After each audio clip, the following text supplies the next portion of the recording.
안녕하세요. 부산비전연의 지도 복성경 이보입니다. 반갑습니다. 네, 오랜만에 만나뵙습니다. 네, 반갑습니다. 네, 요즘 언론의 표현의 자유가 상당히 화두인데 대통령이 말하는 것을 들리는 대로 그대로 받아 썼을 뿐인데 이게 뭐 가짜뉴스 생산이 유포니 하면서 지금 여당 의원들이 MBC를 찾아가서 항의하고 고발까지 한 그런 상태입니다. 윤 대통령이 취임하면서 가장 많이 이제 언급됐었던 단어가 자유인데 그 자유가 언론사의 이제 표현의 자유에는 좀 해당이 안 되는 것 같아서 상당히 좀 아쉬운 그런 시기인데요.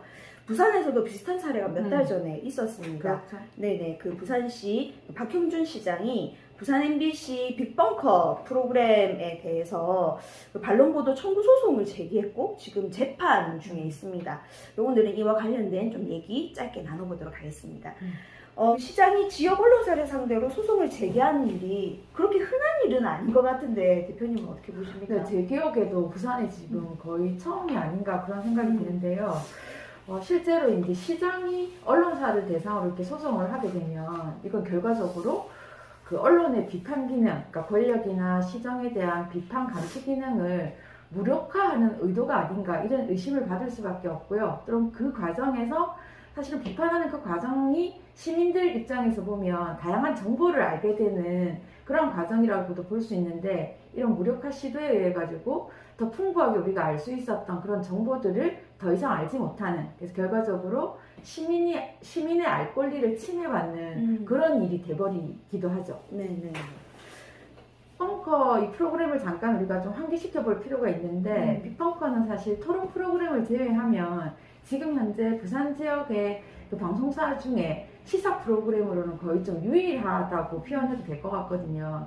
그리고 특히나 부산시의 예산이라던가 시정 전반을 좀 감시하는 그런 역할을 기존에 쭉 해왔기 때문에 이 방송이 가지는 우리 지역사회에서 의미는 보다 좀 크다고 생각하는데 이 소송의 배경이 된 방송도 보면 6월 10일에 있었던 지방선거에서 이제 가장 큰 선거인 부산시장 선거에 있어가지고 가장 유력한 후보였던 박형준 시장의 1호 공약을 점검해 보는 거였습니다. 네. 사실 시민들은 어떤 후보가 나오는지는 알지만 그 공약이 뭔지 그리고 이 공약을 어떻게 우리가 바라봐야 되는지는 사실은 정보가 없어서 잘 모르거든요.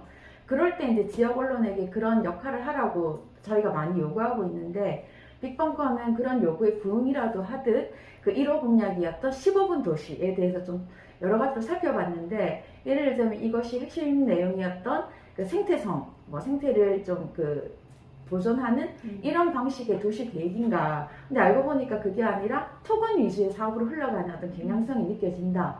그리고 너무 급하게 이걸 홍보하는 과정에서 예산 낭비 같은 것도 좀 있을 수 있다.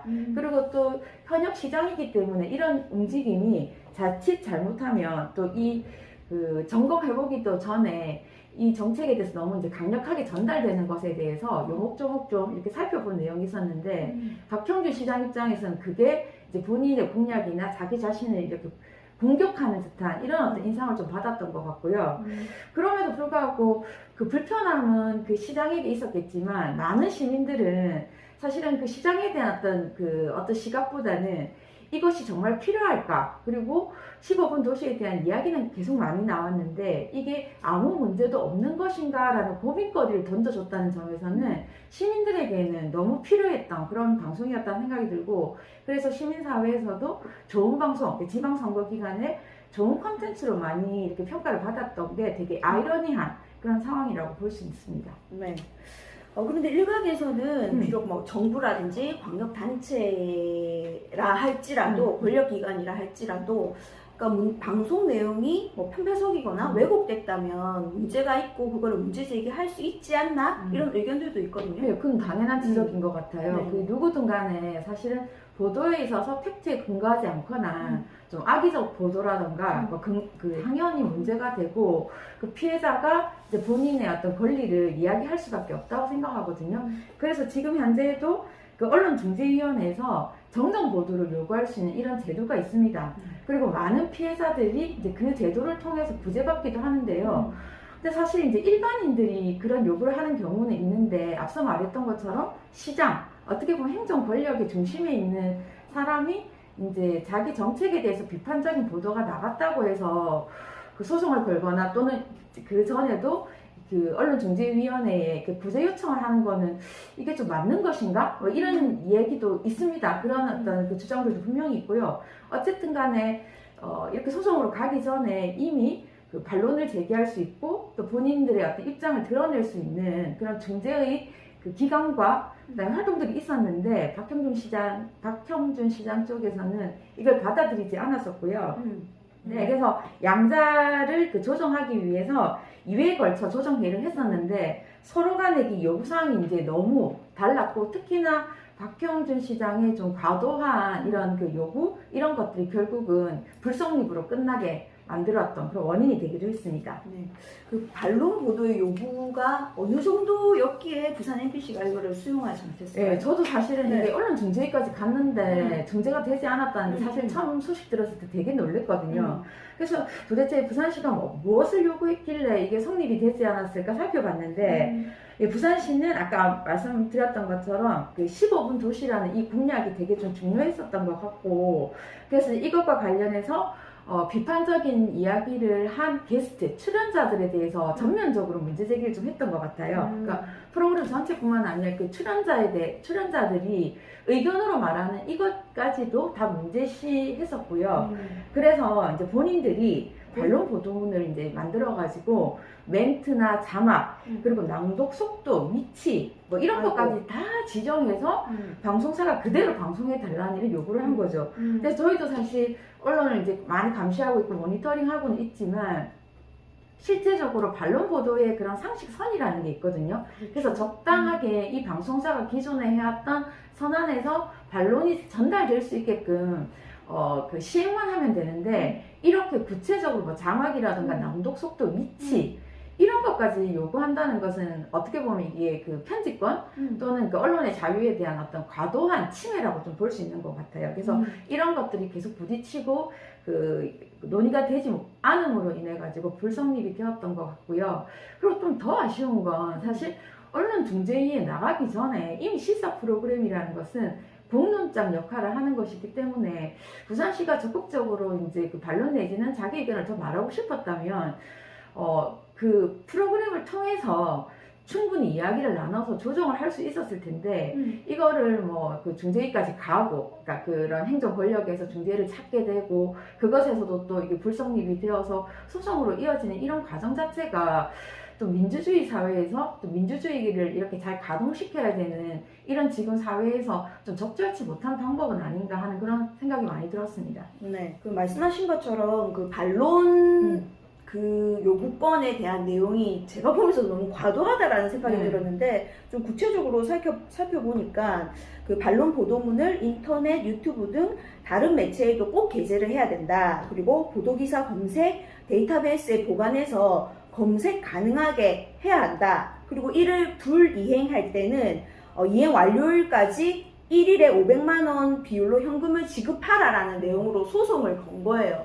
언론중재위에서 이 의견 조정이 안 된 것도 조금 의아한 측면이 있는데 소송을 하면서 이 소송 내용조차도 너무 과도하게 잡아서 아이 좀 너무 지나치다라는 생각이 들고 진짜 좀 권력기관의 언론사를 상대로 한 갑질이 아닌가라는 생각이 들어서 좀 상당히 놀라운 부분이 있었습니다. 한마디로 좀 요약하자면 아예 언론사의 그 비판 목소리를 재갈을 물리겠다는 그런 느낌밖에 들지 않아서 이게 한 건의 소송이 아니라 그 언론을 대응하는 부산시가 굉장히 권위적인 태도로 느껴져서 저는 그게 더 문제라고 생각이 되었습니다. 네.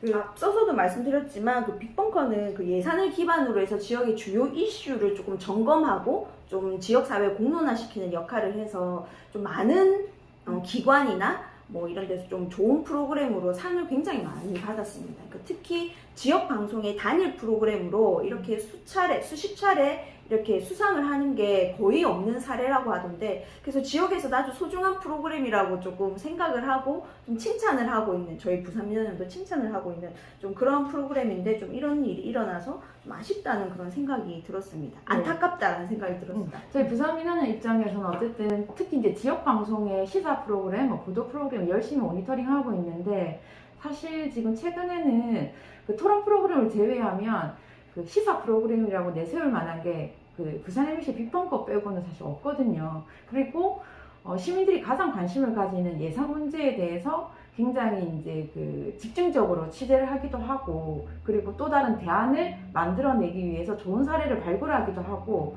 끝까지 추적해서 후속 보도를 하기도 하고 해서 굉장히 좀 의미 있는 이런 방송이라는 평가를 많이 받았고요.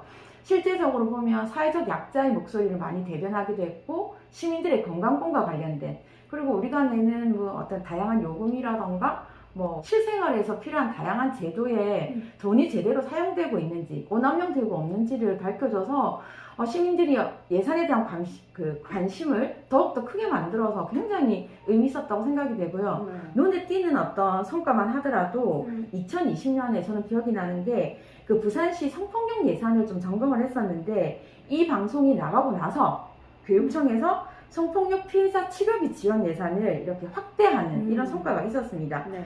뿐만 아니라 이제 부산시 장애인 체육회가 장애인 고용 장려금을 그 유흥비로 사용했다는 당시 굉장히 놀라운 그 뉴스였는데요. 요거를 밝히고 나서 그 1,468만 원을 환수하는 이런 성과가 있었습니다. 그래서 네. 실질적으로 눈에 보이는 이런 성과뿐만이 아니라 앞서 말씀드렸던 것처럼 우리 사회가 다 같이 좀 고민해보고, 또 잠깐 이렇게 관심을 가지지 않으면 잘못 사용될 수 있는 예산에 대해서 감시할 수 있었다는 측면이 굉장히 긍정적으로 평가할 만합니다. 네, 뭐 이른바 문제 해결 저널리즘을 잘 구현하고 있다, 그렇죠. 이렇게 평가받고 있습니다.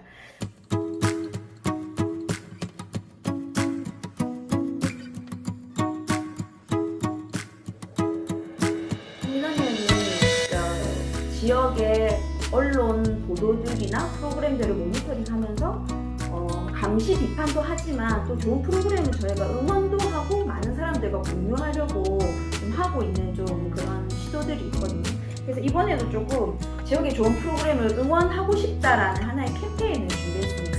그러니까 이번 그 박형준 시장의 15분 도시 검증편이 진짜로 부산시가 얘기하는 것대로 편파적이고 왜곡되어 있는지, 그거를 우리 시청자분들하고 같이 나누고 싶은 거예요. 과연 그런가? 그래서 좀 빅벙커를 함께 보자라는 좀 캠페인을 저희들이 마련했습니다. 그 캠페인 내용은 부산 MBC 빅벙커 시청자 눈으로 토파 보기라고 해서 10월 15일부터 31일까지 진행될 예정이고요. 방법은 빅벙커 유튜브 채널에 입장하셔서 지금 문제가 되고 있는 부산 대구시장 공약 이행 정보편을 시청하시고, 시청하고 난 이후에 솔직한 소감을 그 댓글창에 남기시면 됩니다. 그리고 그 댓글창에 쓰신 내용을 화면 캡처를 하셔서 저희 부산민원연 사무국에 문자로 보내시면 저희가 일정의 감사의 선물을 드리도록 하겠습니다. 네. 저희 이제 부산 민원연 지금 유튜브도 저희 방송이 지금 나가고 있는데, 부산 MBC의 빅벙커 그 단독 유튜브 채널이 있거든요.